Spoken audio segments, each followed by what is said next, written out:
a small one-shot of mine that depicts a scene from the novel I am currently writing. I hope everyone will enjoy it and share their feedback so I can improve my writing. The video and the work featured in it are my own, written by Limn HLJ. Let us begin. Kuma lay unconscious on the large bed. Moonlight streamed brightly through the window, illuminating the face of the young girl who lay in a coma. Hiroshina sat at the head of the bed, watching her with eyes filled with worry and an overwhelming sense of loss. Her vacant expression slowly sank into the cursed memory of that conversation. She should have noticed the unusual change in her daughter after that phone call. But Kuma was someone who hid her emotions far too well, so well that even her own mother could not see through her. Her smile, her voice, her gestures that day, only by observing closely could one sense the indescribable loss concealed within them.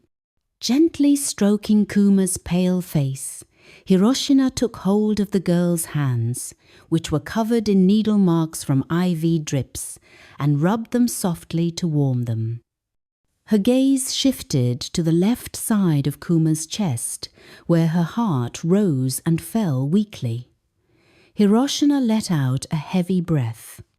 For a fleeting moment of despair, she was terrified of losing Kuma, losing the precious daughter heaven had bestowed upon her. If that were to happen, she would never forgive them.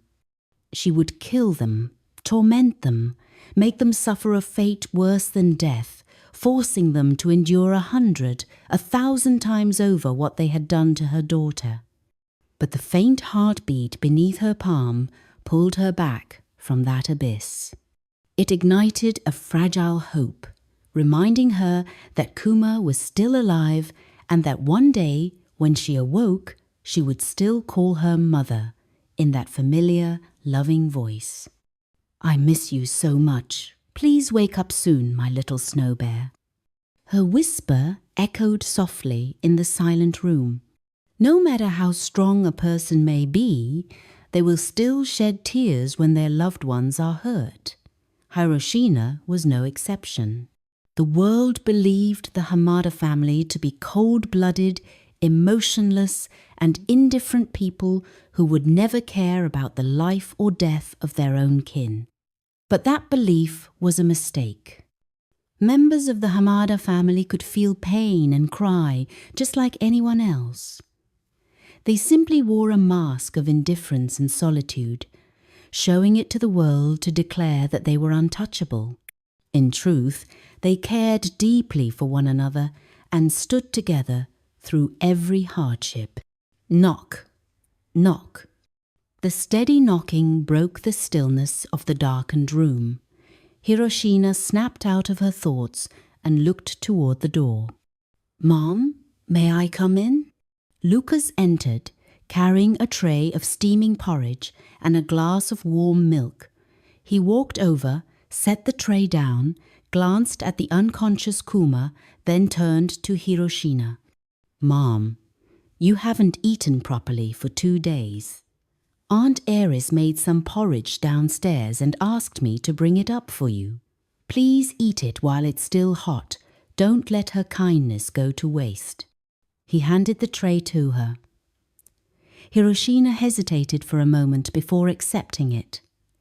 She lifted the spoon and, like someone lost in a daze, forced herself to swallow each spoonful.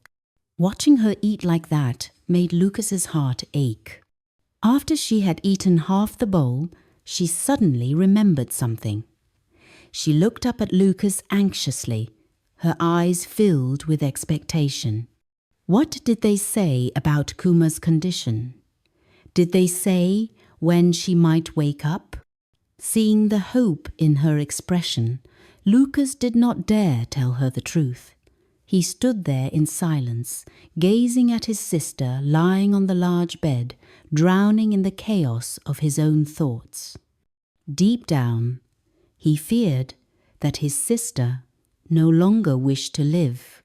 If she failed that test, her soul would vanish, unable to be reborn, while the body lying there would become nothing more than a living shell kept alive by machines, suffering endlessly before slowly dying, decaying into nothingness. Lucas could neither accept nor bring himself to speak such a horrifying truth. Yet if he kept silent, his conscience would be torn apart.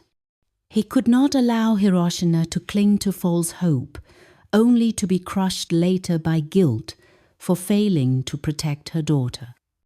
Never give someone hope if the truth will only destroy them in agony. In the end, the only choice left was to tell Hiroshina the truth so that she might be prepared should the worst come to pass. As for Hiroshina, seeing her son's silence and his refusal to meet her gaze, she already knew something was wrong. Trembling, she unconsciously tightened her grip on her daughter's hand, praying that the worst-case scenario she feared would not come true. But reality had a cruel way of proving that the more one feared something, the more likely it was to happen. Her voice trembled as she repeated the question. "I'm asking you again, what exactly did they say? Please don't hide it from me, my dear." "Mom, about that, it all depends on Kuma's own will to live." "What did you just say?"